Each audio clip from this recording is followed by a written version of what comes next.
સંગીત અને સંસ્કૃતિને સમર્પિત ભવ્ય સૈયર ગરબા મહોત્સવ અમદાવાદ ખાતે ગુજરાતી સંગીત અને સંસ્કૃતિને સમર્પિત ભવ્ય ગરબા મહોત્સવ સૈયર 2025નું આયોજન કરાશે, જેમાં ઓસમાન મીર, આમિર મીર, અઘોરી મ્યુઝિક, પૂજા કલ્યાણી, શિવમ બારોટ અને પિયુષ ગઢવી જેવા કલાકારો સાથે બીજા ઘણા જાણીતા ગાયક ગાયિકા પણ પોતાના અંદાજમાં ગરબાની રમઝટ બોલાવશે। આ વર્ષે નવરાત્રિના ઉત્સવમાં સૈયર 2025 અનોખા આયોજનો સાથે અમદાવાદના ગરબા ઉત્સવમાં નવી દિશા રચવા જઈ રહ્યું છે।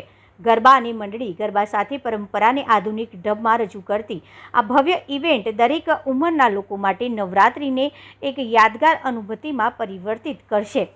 અહીં સંગીત, નૃત્ય અને સંસ્કૃતિનું અનોખું મિલન જોવા મળશે। મંત્રા ઇવેન્ટ્સ અને દ્રિજા ઇવેન્ટ્સ દ્વારા આયોજિત સૈયર 2025નું તમામ મેનેજમેન્ટ ગરબા આયોજક રોનક મકવાણા અને દેવાંશુ વસાવા સંભાળી રહ્યા છે। આ ગરબાની જાહેરાત પ્રસંગે મુખ્ય આયોજકો સાથે જૈનમ દાવડા, ચેતન પ્રજાપતિ અને વત્સલ નાયક ઉપસ્થિત રહ્યા હતા અને ગરબા અંગે માહિતી આપી હતી। આ ગરબાનું આયોજન 21મી સપ્ટેમ્બર થી 1 ઓક્ટોબર સુધી અમદાવાદના cricket centre SP ring road ખાતે કરવામાં આવ્યું છે, જેમાં લગભગ 1,40,000 સ્ક્વેર ફૂટના વિશાળ ક્ષેત્રફળમાં વિસ્તરાયેલું છે। લાઇટિંગ અને આધુનિક સુવિધાઓ સાથે આ સ્થળ દર્શકોને સંપૂર્ણ ઉત્સવમય વાતાવરણ આપશે। અહીં દરરોજ સાંજે 7:30 વાગ્યાથી મધરાત્રિના 12:30 વાગ્યા સુધી ગરબા અને ત્યારબાદ મંડળીના ગરબાનું આયોજન કરવામાં આવશે, જેમાં ઢોલ અને શરણાઈના ખેલૈયાઓ ઝૂમી ઉઠશે। આ મહોત્સવમાં પ્રખ્યાત કલાકારોની હાજરી વિશેષ આકર્ષણ રહેશે। પ્રી નવરાત્રિમાં પ્રખ્યાત સિંગર પૂજા કલ્યાણીના અવાજમાં ગરબાની રમઝટ જામશે, ત્યારે નવરાત્રિના વિવિધ દિવસોમાં નરેન્દ્ર રાવ અને કીર્તિ રાવ, પ્રીતિ પટેલ, શિવમ બારોટ, સીતા રબારી, ઓસમાન અને આમિર મીર, અનિતા રાણા, પિયુષ ગઢવી અને અઘોરી મ્યુઝિક જેવા જાણીતા કલાકારો પોતાના સૂર અને સંગીતથી ગરબા પ્રેમીઓને ઝુમાવશે। સંજીવ રાજપૂત, અમદાવાદ। જય માતાજી। અમદાવાદ આપ સૌની સમક્ષ આપણે માં અંબેમાની આરાધનામાં નવરાત્રીનું આયોજન કરેલ છે। જે આયોજન તારીખ 21 સપ્ટેમ્બરથી શરૂ કરવામાં આવેલ છે। 21 સપ્ટેમ્બરથી આપણે પ્રી નવરાત્રીનું આયોજન કરેલ છે।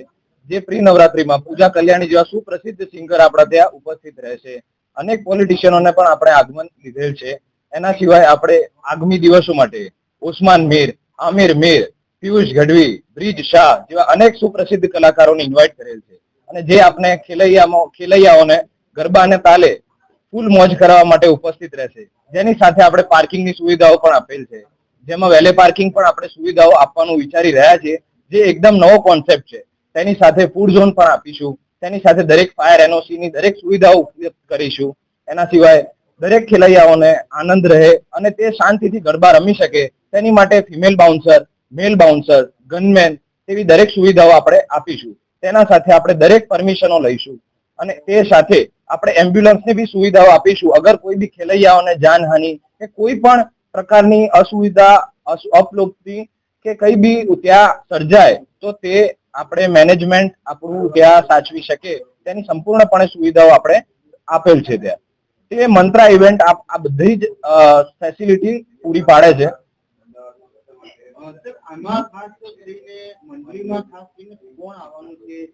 મંડળી માટે આપણે સૌથી પહેલા જે મંડળી કોન્સેપ્ટ ચાલુ કર્યો હતો તે છે લાલો ઢોલી। તેને આપણે ઇન્વાઇટ કરેલ છે। આપણા નવરાત્રીમાં તે લાલો ઢોલી ઉપલબ્ધ રહેશે અને તે પૂરી ટીમ સાથે રહેશે।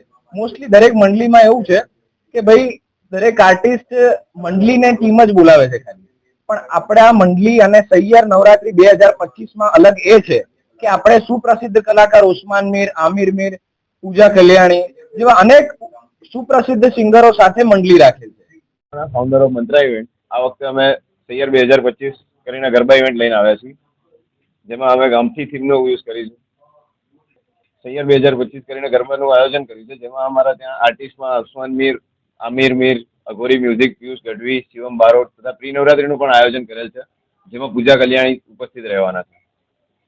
મેડિકલને લઈને મેડિકલ ટીમ્સ અને એમ્બ્યુલન્સ પણ ત્યાં હાજર રહેવાનું છે। હા, ઇન્સ્યોરન્સ પણ લીધેલો છે ઇવેન્ટ સંપૂર્ણ। 40,000 સ્ક્વેર ફૂટનું આપણી પાસે ગ્રાઉન્ડ છે। 8 થી 10,000નું ઓડિયન્સ અમે ટાર્ગેટ રાખ્યું છે। અત્યારમાં ખાસ અત્યારે ગામથી થીમ છે, પણ અત્યારની જે જેન્ઝી જનરેશન છે એને ગમે એ રીતની થીમ અમે લઈને આવ્યા છીએ, પ્રોપર ઓથેન્ટિસિટી બતાવવા માટે। પાર્કિંગ પણ અમે ખૂબ વિશાળ પાર્કિંગ રાખેલું છે, જેમાં 6.5 વીઘાનું પાર્કિંગ છે, અને પાર્કિંગ એટલી પ્રોપર વ્યવસ્થા છે, પ્રોપર મેનેજમેન્ટ છે પાર્કિંગમાં, જેના કારણે ટ્રાફિકના નિયમોનું ભંગ ના થાય, રોડ ઉપર રસ્તા ઉપર પાર્કિંગનું ટ્રાફિક ના થાય. કાઉન્ટર લેડીઝ જેન્ટ્સ અને ગનમેન સાથે શહેરની અંદર એમ કહેવાય ને કે આપણે લોકગીતોમાં પણ કહેવાય છે કે સાતમ ને સોમવારે, પણ સાતમના દિવસે જ શહેરની અંદર હું આવી રહ્યો છું અને ખાસ તો ખૂબ મને એમ કહેવાય કે ઉત્સાહ છે શહેરનો કે આ એક લોકગીતોનો એક અલગ પ્રકારની રીતે અલગ પ્રકારની થીમ ઉપર અમે રજૂ કરવાના છીએ. અને શહેરની અંદર જો વાત કરીએ તો જે ગામડાની અંદર પહેલાના જે ગામડાની અંદર જે બહેનો ગાતા જૂના લોકગીતો, એને અમે કંઈક નવા મ્યુઝિક સાથે આ વખતે પ્રસ્તુત કરવાના છીએ અને ખૂબ ઉત્સાહ પણ છે. અને ખાસ અમદાવાદની પબ્લિકને કહું છું કે આ વખતે પહેલી વાર અમદાવાદમાં આવી રહ્યો છું, 10 દિવસ અને પાછી બી નવરાત્રી પણ છે, એટલે અમદાવાદમાં આ વખતે ફર્સ્ટ ટાઈમ છે અને ખૂબ ઉત્સાહ છે. એક એમ કહેવાય ને કે એક છંદ, એક દુહા, એક ચારના દીકરા તરીકે એક ગાવાનું આપણી સમક્ષ રજૂ કરીશ કે સર સર પર સર અમર તન અનુસાર કર કર વર ધર્મે કરે હરિ હરિ સુર અવર અક્ષર અતિમાન હર ભર ભર અતિ ઉર ભરે નિર્ખત નર પ્રવણ પ્રવણ ગર નિર્જર નિકટ મુકુટ શિર સવાર નમે કરરાવ બટ ભરાર ભરાર પદ ઘૂંગર રંગ ભર સુંદીર શ્યામ રમે રે મારો રંગ ભર સુંદીર શ્યામ રમે રે મારો રંગ ભર સુંદીર શ્યામ રમે.